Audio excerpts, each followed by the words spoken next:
we are speaking with Saurabh Kumar from Euler Motors. So Euler Motors is a young EV company that started with operating electric three-wheelers for last mile deliveries, and now they are getting ready to launch their own electric vehicles. So Saurabh, can you start with telling us about the upcoming electric vehicle launch by Euler Motors? Yeah, hi, thanks for having me. So as a company, Euler is focused on the light electric commercial vehicle segment. So over the next couple of years, you'd be seeing different formats of these commercial vehicle. As when we started, we wanted to focus on the cargo segment specifically, and within that, we focused on the last mile delivery as our sort of go-to market. And that's where over the last 2 years we have deployed roughly 200 of three-wheelers, and these were primarily deployed with the e-commerce companies. And the idea was to understand about the Indian road condition, weather condition, and also I mean this was one of our company in the automotive space, and I didn't have a formal background into automotive, so I also wanted to understand what different stakeholders are in the community and in the entire ecosystem, be it from your charging station to fleet owners to financial guys to the folks who are going to use these vehicles. So that whole 2 year about was about learning through the entire ecosystem about the vehicle, about the customer, and now we are gearing up to launch our commercial vehicle in the quarter 1 of 21, and that is primarily going to be a three-wheeler cargo, and it's focused for the. I mean, it's built for India, and when I say India, as in like we have learned a lot about the overload condition. We have learned about the different sort of in different weathers, the how your roads become, and then making sure that the EV operates in winters to summer to the rainy season. So the vehicle is yeah. So we are almost in the testing phase of the vehicle. So we are testing it rigorously day in day out, and we have been improving it and making sure that the vehicle that comes out is at par with other commercial vehicle that exist, not just in electric but in IC engine as well. Right, and it's an L5 three-wheeler vehicle, right? Yes, it will be an L5 three-wheeler. Okay. So you have already been using electric vehicles L3 and L5 for last mile deliveries. So what gaps did Euler identify in the current products that you are trying to address through your LCV?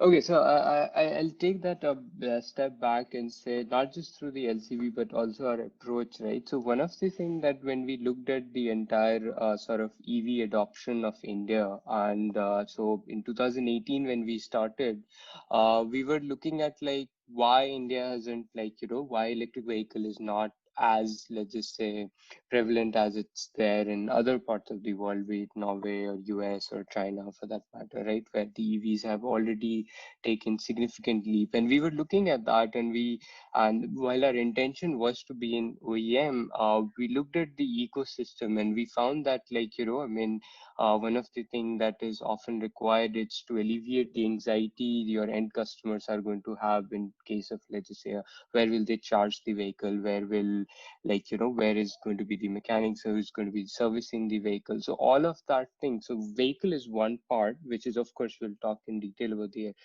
vehicle, but there is also that ecosystem which was missing. So what we did over the last 2 years, and from our experience with deploying this vehicle, 200s that we deploy, one of the things that really helped us convince the end customer was that there was 100 of these charging stations that were deployed across Delhi NCR. So we're primarily in Delhi, Gurgaon, Noida, Faridabad, so entire that region, and we have built these network of charging station which allowed us to charge the vehicle, which also gave these end customers and a sort of this confidence in mind that, if the vehicle runs out of charge, it will be there. I mean, there's somewhere they can go and plug in in the middle of the day. And we did see that in couple of one of our customer, they run 2 to 3 trips in a day, and often like the vehicle that we had built early on, they could not do like 3 trips in one single charge. So we did had to resort to midday charging as well. So that charging station was one thing that was important. The second was your service and servicing, basically servicing and mechanic and all of that. So there are also multiple of these manpower that has been trained from an electric vehicle perspective. Like mechanics were a bit easier to find, but when you look at the electricity and training them for electric vehicle, that was a bit of a journey that we had to undertake. And I think even till today, we're still, I would say, we're still working on like how do we make it a bit easier for us to uh, I mean, for these manpower to easily adapt. And now coming to the last part, which is the vehicle, which was your primary question. So from vehicle, if you fundamentally look at like how we approach the problem, one, we didn't go for a retrofitting solution. We decided to build the vehicle from scratch. And the reason behind that was very simple. There's a lot of electric vehicle has a lot of advantages, like you have instantaneous torque, you're going to have a battery pack that's going to carry some weight, and you have to think about other issues of like, in commercial vehicle, people overload, there is issues of toppling. So all that issues, we looked at that. We looked at what's the performance that these electric vehicle has to match. And then we also looked at like what electric vehicles can offer. Like one of the things that I talked about, battery pack having like significant weight, right? So if you use it in a way which, like, let's just say if you look at a Tesla or a Rivian out there in US, the way they have designed their chassis, which is skaterboard format, where they are able to lower the center of gravity of the vehicle by putting the battery pack on the lowest floor.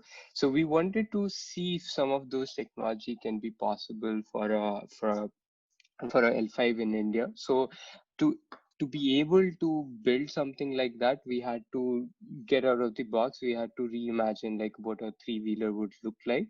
Obviously, from India already, and I think everybody has a fixed perception of how the vehicle is. So from outside, yes, it's still a three-wheeler, but internally we engineered a lot to make sure like some of these points about toppling, or let's just say there is enough ground clearance to make sure that when you have these rainy seasons, or when water is logged, or when subways gets filled with water, right? So your vehicle can easily sail through without like short circuiting the components, or reducing the overall life of any of the components in the vehicle. So we focused on so we looked at the issues, and we looked at like how can we map some of those in the way. One of the things that is great about EVs is like, for instance, starting torque. The motors that there are motors that would have better starting torque. So we were looking at also the segment mapping, where we said, okay, in India, a lot of commercial vehicles do get overloaded. So to be able to drive that, it might be easier to do with EV. So we did look at some of the advantages of the electric vehicle as well, and we tried to match the performance. And that was something that was very important for us, in the sense that we didn't want to build a vehicle that, like, that kills the segment. And I would and let me be uh, more descriptive over what I'm saying. So we wanted to make sure that electric vehicle are equally powerful and competitive to alternate engine vehicle that exist, because if it doesn't happen, any fleet owner is not going to make a decision on electric vehicle, because they have to think about using that vehicle for the next 5 to 7 years, and even more in some cases. And it needs to return enough value for him, and if him or her, and then if they decide to sell the vehicle after, let's just say, 5 years, it needs to fetch a good secondary value. And that eventually goes around, right? So then your the finance, which is one of the most important part of the ecosystem, they are going to then finance, give you better rates on the vehicle. Those were, by the way, the challenges that EVs are currently facing, that none of the financier have this confidence that the vehicle can last more than 2 years or 3 years. So we wanted to make sure that the from this and well, this was primarily our learning from that 200 vehicle. Were how do you build a vehicle that can last for 5 to 7 years, that can withstand India's weather, road, or usage patterns that exist out there? How do we build ecosystem to put confidence in the mind of the fleet owners to buy these vehicles, and they should think that we are not here just for selling this, making some money on this disruption, this automotive disruption that's happening, and sell it off or go somewhere else. We are here to stay for a longer term, and that's what we did with our full stack approach. So yeah. Right. Right. Can you talk about the battery technology? What are you doing? What is your R&D? What are your R&D efforts in battery technology that you have implemented in this vehicle?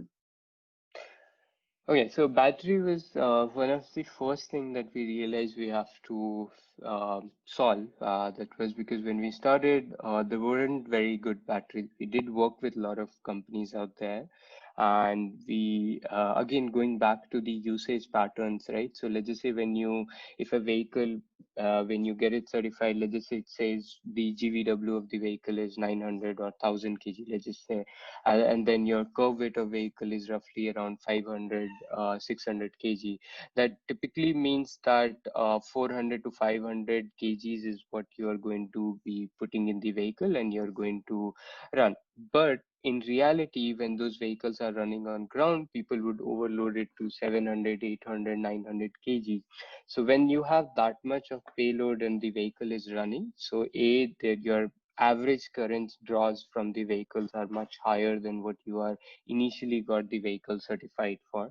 So when you design your battery pack, you have to design for these overload condition, because you have to design that people are going to overload, and once they're going to overload, it's going to draw much more current out of it, and that's going to generate on a so I don't know. So it would be like a second degree. So it's like we call H ohmic heat is like I square RT. And if your I is increasing, let's just say from 10 amps, let's just say to 20 amps, it increased twice, your heat generation would have gone 4 times up. So that means you are in general generating more heat, and heat is not good for battery pack. And it works both the ways, by the way. So even so, a comfortable battery range is like 20 to 30, 35 degrees is what we have seen so far. If you subject battery packs above 35 degrees, it starts to degrade. And by the way, this is open science. I think we also learned around the last 2 years. So if you put it above 35, then it would start to degrade it. So if let's just say a fresh battery pack at 25 degrees is giving you, let's just say 1,000 cycle or 2,000 cycle, and roughly for our conversation, let's just say 1,000 cycle. So let's just say 3 years that battery pack will run, and you will have 80% life still left. And typically in automotive, we look at like 80% of SOI. If the battery pack is then running above at 35 degrees, that means that degradation will have happen much faster. And that was one of the first thing that we observed. And I mean, we knew it, just that we validated it because the early battery packs, we didn't make it temperature controlled. So that ways, when we saw that degradation, what it boils down at the end is people are fleet owners are not going to just put 400. See, they would not want to lose that opportunity of making money when somebody comes and say, here I have 800 kg ka load, would you would you do this? And they would do that because they don't know when they are getting the next load. So you have to design battery pack from that. In India, your temperature condition, let's say we are in Delhi NCR, but we saw 45s in summer, 45, 46. And your battery pack, because of your heating, is typically at 55. So in those cases, your degradation is much accelerated. Maybe you don't see it in the first year, but in the from second, third year, it's significantly high. We have seen it going like battery packs losing more than 20% year on year. Same problem occurs on the, I wouldn't say same, but similar problem occurs if your battery temperatures are also less than 10 degrees. So if you look at early mornings, if you have to get out and let's just say build, if you have to make runs in, let's just say you're in Jammu Kashmir or in Arunachal or any parts, or even I think in Chandigarh, like when early mornings are roughly around 0 degree, those are not a very good time to charge vehicle. Typically your battery packs they get charged late in the night, and people would come, they would plug it in, and temperature drops in night. So when we had to design the battery pack for those situations where thermal is like a known problem, then we had to figure out a way to control the temperature for the battery pack, and that is what meant by like we are focused on thermal modeling and reversing the aging of battery packs, so that battery pack can, like, let's just say last over 4 years, 5 years, and the fleet owners can make secondary value out of the vehicle. We looked at what India had to offer from a vehicle usage perspective, what nature, what road had to offer, and then we mapped all of that back to the vehicle, because at the end of the day, we wanted the fleet owners and the end customers to have that flawless experience, which EV sort of represents even after, let's just say, 4 years. So, and I think that would be the motto, I think, even going forward with every product launch or every vehicle that we'll do, we'll continue to sort of improve over what we are doing and making sure that electric vehicles are far superior than any other alternatives out there. Okay. Okay. And can you talk about the localization part? How much of your technology and your manufacturing and sourcing is from within the country? And what efforts are you, taking at your end to make sure that the product is localized as much as possible?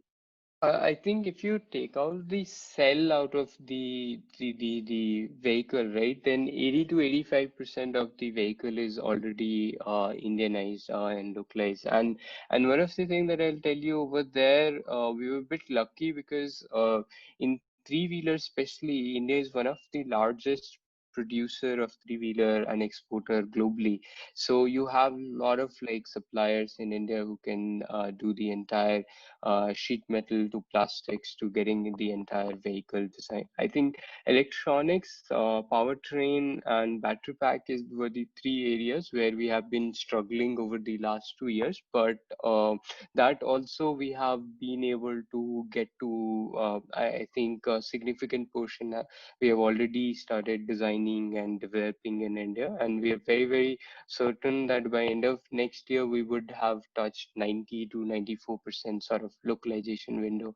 And in a 2 to 3 year window is what we had set after even Prime Minister spoke about Atmanirbhar Bharat. So I think that was very, very important. Anyway, it was on our plan, but we had accelerated that thinking about how do we build for India initially and then build for globally as well from here. Because you have the experience of running the fleet, so do you think battery swapping is here to stay, specifically for the fleet operations?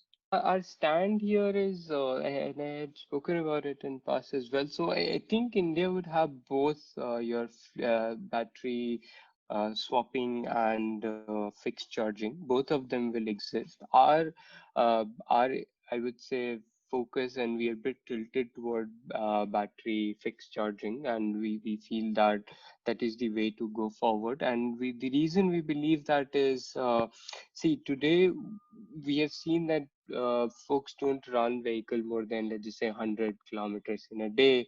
It is possible to give that many kilometers in one single charge. And second is and technology is continuously improving, right? And so the whatever price point or whatever size or weight that you're looking for a battery, that's continuing to decrease. I mean, so same size will have more energy capacity, giving you more range. Price will continue for the same battery pack, your price is going to reduce. So you are on a, I mean, the problem that some of the problems that swapping solves, I think technology will solve it automatically. So what I believe particularly was from From today's perspective, yes, it will be, you can have both of them working. But given that like our focus has been a lot also on the overall temperature control and some of that, we have been it has been a bit difficult to do that at a scale today with swapping. And I think in fixed charging, some of those issues becomes much easier, and even servicing and from making that system work for a much longer point of time, that becomes a bit easier for us. So yeah. But in general, if you really ask me, yes, I do not see why swapping wouldn't work. I just feel that it's expensive to build it. I feel it would be difficult to get the infrastructure scaled up to the point where this works for especially in commercial vehicle, in cargo, where you have much larger sort of battery capacity requirement than a passenger or a two-wheeler, which has much smaller batteries in general. So if you look at a two-wheeler, it's 2 to 3 kilowatt hour of energy pack, versus here you're looking at anything 7, 8, 9. So those are like, I mean, 3 to 4 times much higher capacity.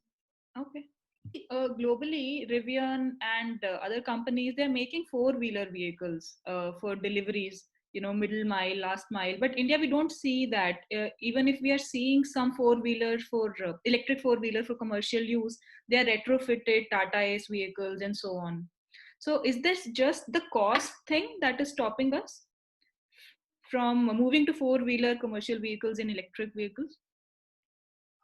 So mainly yes, cost, right? So typically you think of any commercial vehicle. So if it's a fixed battery, let's just say I'm assuming, right?